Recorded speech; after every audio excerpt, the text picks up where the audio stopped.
आंध्र प्रदेश के राज्यपाल सैयद अब्दुल नजीर जी, यहाँ के लोकप्रिय मुख्यमंत्री मेरे परम मित्र चंद्रबाबू नायडू गारू, केंद्रीय कैबिनेट के मेरे सहयोगी के राम मोहन नायडू जी, प्रताप राव जाधव जी, चंद्रशेखर जी,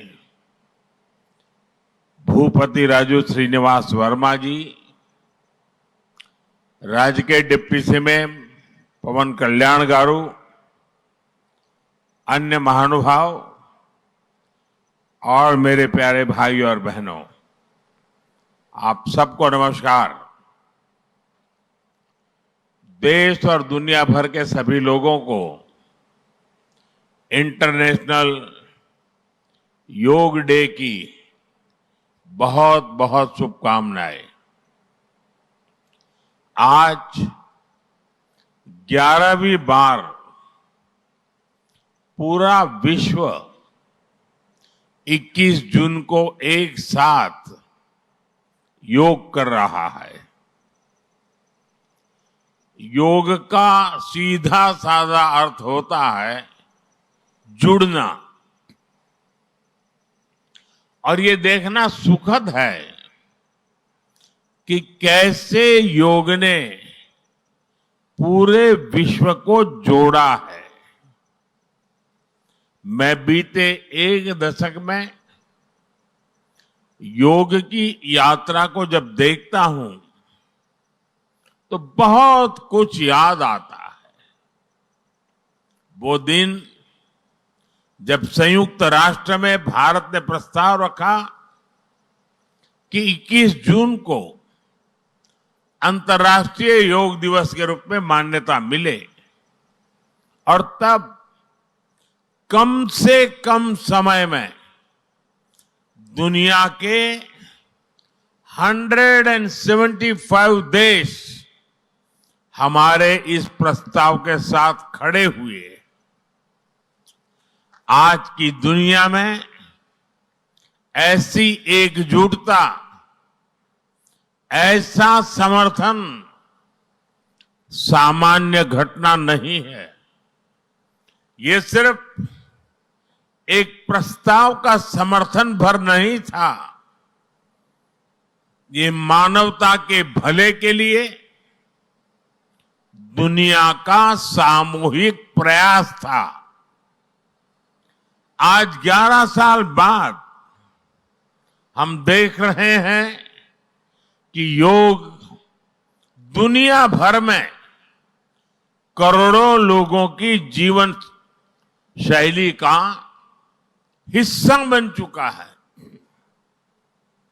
मुझे गर्व होता है जब मैं देखता हूं कि हमारे दिव्यांग साथी ब्रेल में योग शास्त्र पढ़ते हैं, वैज्ञानिक अंतरिक्ष में योग करते हैं,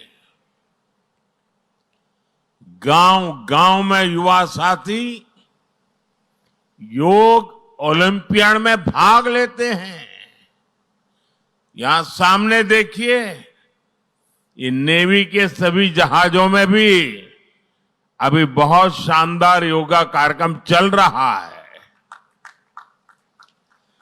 चाहे सिडनी ओपेरा हाउस की सीढ़ियां हो या एवरेस्ट की चोटी हो या फिर समंदर का विस्तार हो, हर जगह से एक ही संदेश आता है, योग सभी का है और सभी के लिए है। Yoga is for everyone, beyond boundaries, beyond backgrounds, beyond age और एबिलिटी। इसको बंद कीजिए, इसकी आवाज आ रही है?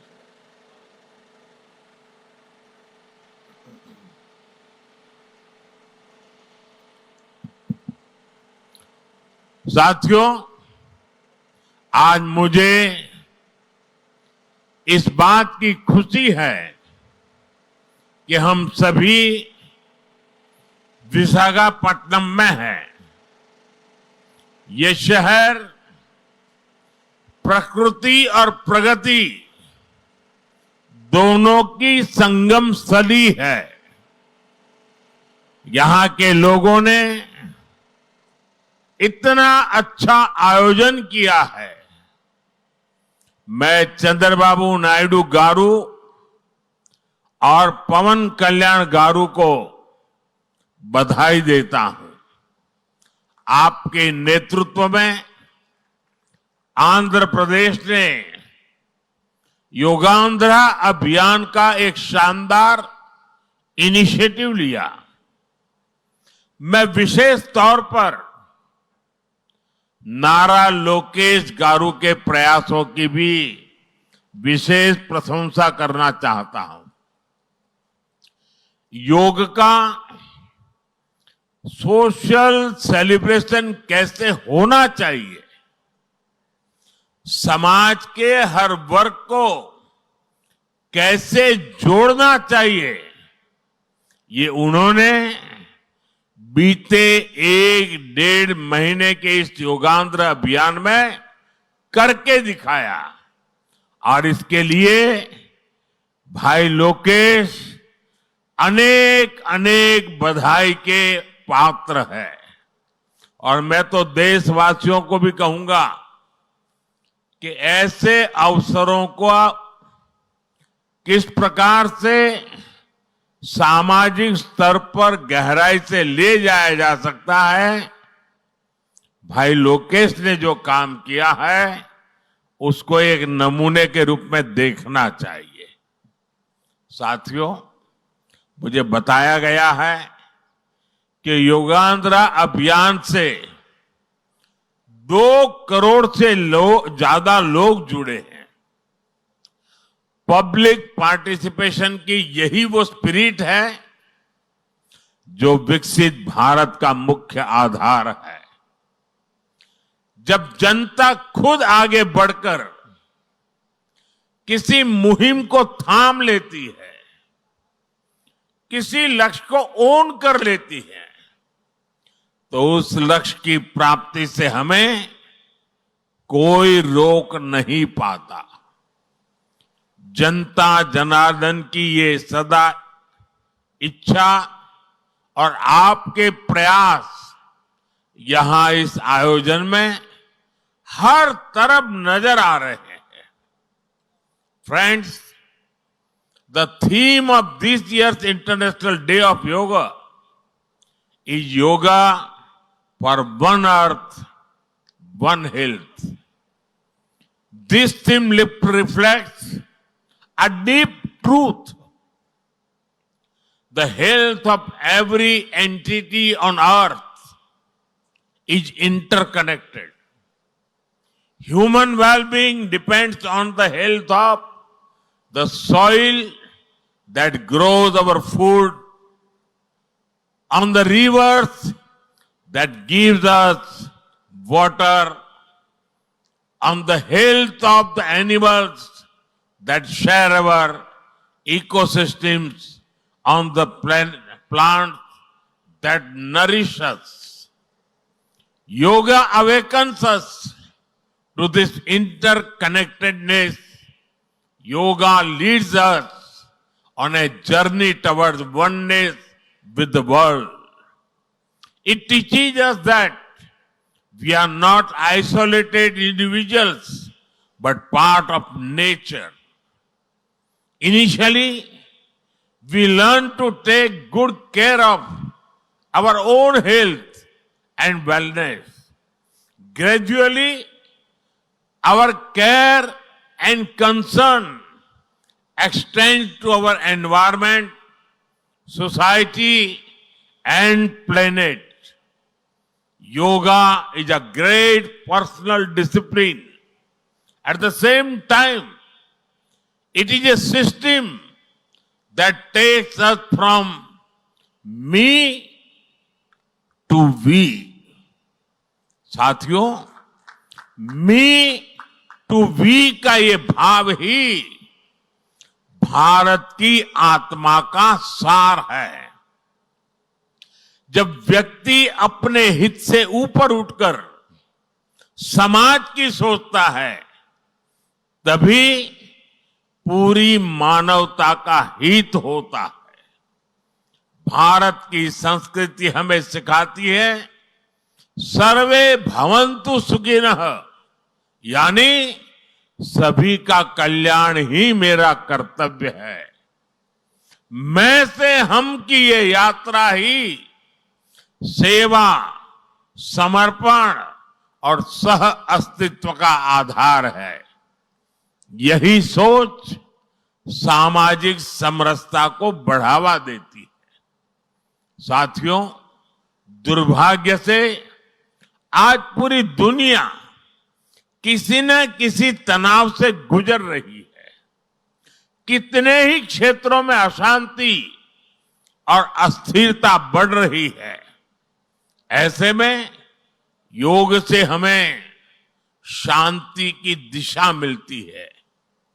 Yoga is the pause button that humanity needs to breathe, to balance, to become whole again. मैं विश्व समुदाय से आज के इस महत्वपूर्ण अवसर पर एक आग्रह करूंगा। Let this yoga day mark the beginning of yoga for humanity 2.0. where inner peace becomes global policy, जहां योग सिर्फ पर्सनल प्रैक्टिस न रहे, बल्कि ग्लोबल पार्टनरशिप का माध्यम बने, जहां हर देश, हर समाज योग को जीवन शैली और लोक नीति का हिस्सा बनाए, जहां हम मिलकर एक शांत, संतुलित और सस्टेनेबल विश्व को गति दे, जहां योग विश्व को टकराव से सहयोग और तनाव से समाधान की ओर ले जाए। साथियों, विश्व में योग के प्रसार के लिए भारत योग की साइंस को आधुनिक रिसर्च से और अधिक सशक्त कर रहा है। देश के बड़े बड़े मेडिकल संस्थान योग पर रिसर्च में जुटे हैं। योग की वैज्ञानिकता को आधुनिक चिकित्सा पद्धति में स्थान मिले, ये हमारा प्रयास है। हम देश के मेडिकल और रिसर्च इंस्टीट्यूशंस में योगा के क्षेत्र में एविडेंस बेस्ड थेरेपी को भी प्रोत्साहित कर रहे हैं। इस दिशा में दिल्ली के एम्स ने भी बहुत अच्छा काम करके दिखाया है। एम्स की रिसर्च में सामने आया है कि योग की कार्डियक और न्यूरोलॉजी डिसऑर्डर्स के उपचार और विमेन हेल्थ और मेंटल वेलबीइंग में अहम भूमिका है। साथियों, नेशनल आयुष मिशन के जरिए भी योग और वेलनेस के मंत्र को आगे बढ़ाया जा रहा है। डिजिटल टेक्नोलॉजी ने भी इसमें बड़ी भूमिका निभाई है। योगा पोर्टल और योगांध्र पोर्टल के जरिए देश भर में 10 लाख से अधिक इवेंट्स का रजिस्ट्रेशन हुआ है। आज देश के कोने कोने में इतनी सारी जगहों पर आयोजन हो रहे हैं। ये भी दिखाता है कि योग का दायरा कितना ज्यादा बढ़ रहा है। साथियों, हम सभी जानते हैं आज हील इन इंडिया का मंत्र भी दुनिया में काफी पॉपुलर हो रहा है। भारत दुनिया के लिए हीलिंग का बेस्ट डेस्टिनेशन बन रहा है। योग की इसमें भी बड़ी भूमिका है। मुझे खुशी है कि योग के लिए कॉमन योगा प्रोटोकॉल बनाया गया है। योगा सर्टिफिकेशन बोर्ड के 6.5 लाख से अधिक ट्रेन वॉलेंटियर्स, करीब 130 मान्यता प्राप्त संस्थान और मेडिकल कॉलेजों में 10 दिन का योग मॉड्यूल्स, ऐसे अनेक प्रयास एक होलिस्टिक इकोसिस्टम तैयार कर रहे हैं। देश भर में हमारे जो आयुष्मान आरोग्य मंदिर है, वहां ट्रेन योग टीचर तैनात किए जा रहे हैं। दुनिया भर के लोगों को भारत के इस वेलनेस इकोसिस्टम का फायदा मिले, इसलिए विशेष ई आयुष वीजा दिए जा रहे हैं। साथियों, आज योग दिवस पर मैं ओबेसिटी की तरफ भी फिर से सभी का ध्यान आकर्षित करना चाहूंगा। बढ़ती ओबेसिटी पूरी दुनिया के लिए एक बड़ा चैलेंज है। मैंने मन की बात कार्यक्रम में भी इस पर विस्तार से चर्चा की थी। इसके लिए अपने खान पान में 10% ऑयल कम करने का चैलेंज भी शुरू किया था। मैं एक बार फिर देशवासियों से, दुनिया भर के लोगों को इस चैलेंज से जुड़ने का आह्वान करता हूं। अपने खाने में कैसे हम कम से कम 10% ऑयल कंजम्पशन कम करें, इसके लिए जागरूकता फैलानी है। ऑयल की खपत कम करना, अनहेल्दी डाइट से बचना और योग करना, ये बेहतर फिटनेस की जड़ी बूटी है। साथियों, आइए हम सब मिलकर योग को एक जन आंदोलन बनाएं। एक ऐसा आंदोलन जो विश्व को शांति, स्वास्थ्य और समरसता की ओर ले जाए। जहां हर व्यक्ति दिन की शुरुआत योग से करे और जीवन में संतुलन पाए। जहां हर समाज योग से जुड़े और तनाव से मुक्त हो। जहां योग मानवता को एक सूत्र में पिरोने का माध्यम बने और जहां yoga for one earth one health एक वैश्विक संकल्प बन जाए। एक बार फिर आंध्र के नेतृत्व को बधाई देते हुए, आंध्र के लोगों को बधाई देते हुए और विश्व भर में फैले हुए योग प्रैक्टिशनर्स और योग प्रेमियों को बधाई देते हुए आप सबको अंतर्राष्ट्रीय योग दिवस की मैं बहुत बहुत शुभकामनाएं देता हूं। धन्यवाद।